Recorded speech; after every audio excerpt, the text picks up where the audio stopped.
दोनों की जिम्मेदारी है। वीरेंद्र सिंह जी हमारे साथ डिबेट में आ गए। वीरेंद्र जी बहुत शुक्रिया।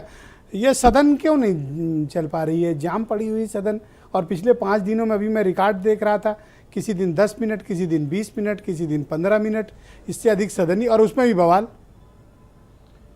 देखिए, सदन कानून बनाने की जगह है, देश की समस्याओं पर चर्चा करने की जगह है, लेकिन जब राष्ट्रद्रोह पर, नेताओं के बयान पर, गिरफ्तारियों पर, सरकारों के गिराने और उठाने पर ही अब ये सब चीज़ें वहाँ पर हंगामा और ये हमेशा चलता दिखता है।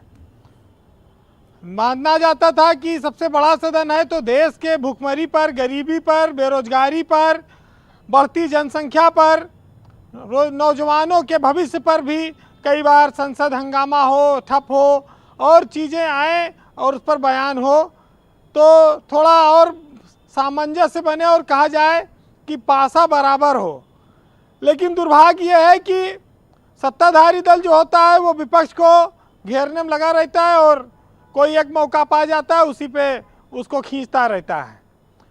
राहुल गांधी के लिए आप ये कह सकते हैं कि वो अपने पूर्वजों के या अपने बुजुर्गों के, जो कांग्रेस ने सरकार चलाई जिन लोगों ने, उनकी जो गलतियां रही हैं उनकी सज़ा उनकी पीढ़ियां भोग रही हैं, और इस देश में बीजेपी ने उस सज़ा को कैसे बहाल रखा जाए और कैसे एक एक बिंदु उठाते रहा जाए, ये अच्छी तरह से सीखा और जाना है। देखिए, जब लोकतंत्र की बात होती है तो विपक्ष की बात तो बिना पूरी हो नहीं सकती। लोकतंत्र अगर खाली सत्ता पर सब कुछ हो जाएगा तो फिर वन पार्टी सिस्टम हो गया, फिर विपक्ष का कोई मतलब नहीं। विपक्ष दल जब न रह जाएंगे, न बोल पाएंगे, न चुनाव लड़ पाएंगे, तो उनका ज़्यादा कुछ बचता नहीं है। इसलिए भारत में लोकतंत्र है, इसलिए विपक्ष को बोलने की आज़ादी है। लेकिन समस्या इस बात की है कि जनता के मन में बीजेपी ने पिछले 10-15 सालों में कांग्रेस के लिए एकदम नफरत भर दी है। कांग्रेस चाह कर भी उस नफरत को साफ नहीं कर पाई और कांग्रेस के भ्रष्टाचार को, कांग्रेस की ज्यादतियों को जो अतीत में किए गए, उनको बीजेपी लगातार भुनाती रही। आज ये जो लड़ाई संसद के ठप होने की आप देख रहे हैं, ये सिर्फ इसलिए है कि 2024 के चुनाव में कांग्रेस को कोई गंभीरता से ना ले।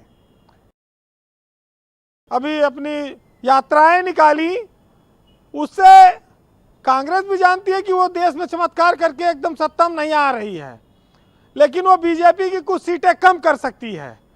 तो इसलिए भी बीजेपी को कांग्रेस को रोकना उसकी पहली प्राथमिकता है। बीजेपी निष्कंटक बहुमत चाहती है, मतलब ये कह लिए त्रिशंकु या लूली लंगड़ी सरकार की स्थिति ना बने, और उसमें कोई बाधा बन सकता है तो फिर कांग्रेस ने इधर हिमाचल का चुनाव जीत लिया, ये भी एक बड़ी समस्या खड़ी हो गई बीजेपी के सामने।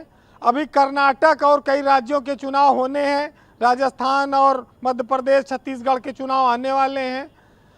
तो ये जरूर है कि चुनौतियां बहुत सारी हैं और हर चुनौती को पहले से निपटने की रणनीति बीजेपी बना रही है, तो संसद भी उसी में नहीं चल पा रही है।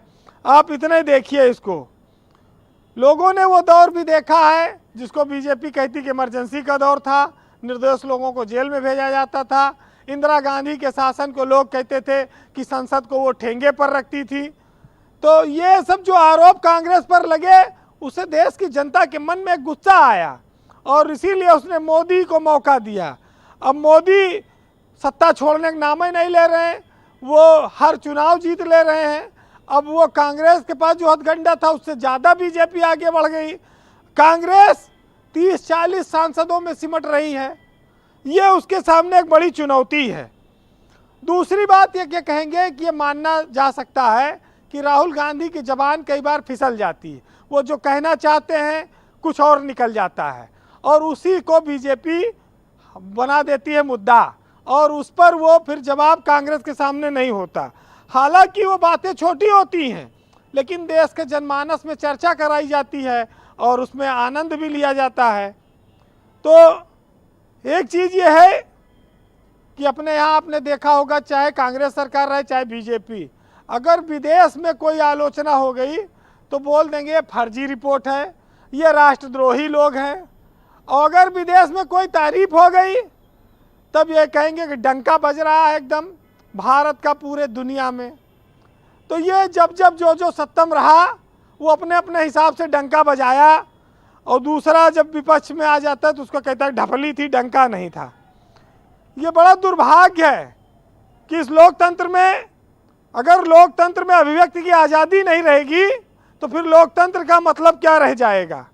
तो इस देश में नेताओं के सामने भी एक चुनौती है कि जब तुम सत्ता में आना तो विपक्ष के लिए सम्मानजनक स्थिति रखना।